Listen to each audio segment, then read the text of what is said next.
Magandang tanghali yan. Kami maglilinis dito sa mulhak o kwarto dito sa labas ni Marina. Marina, say hi. Yan ang lilinisin namin. Once a month ko lang kasi ito linisan kaya maalikabok na ulit. Yan. Ito yung mulhak. Maglilinis kami dyan. Vacuum.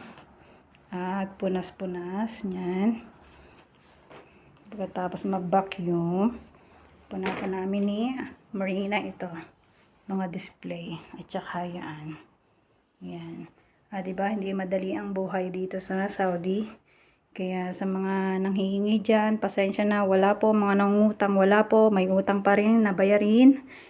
Kaya, huwag na kayong mangulit dyan. Diba, Marina?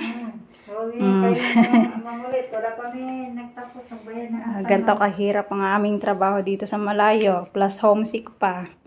Kaya huwag nyo isipin na kami ay mapera. Wala kami noon. Nagtitiis lang kami dito sa malayo. Anong masabi mo, Marina? Tama ba?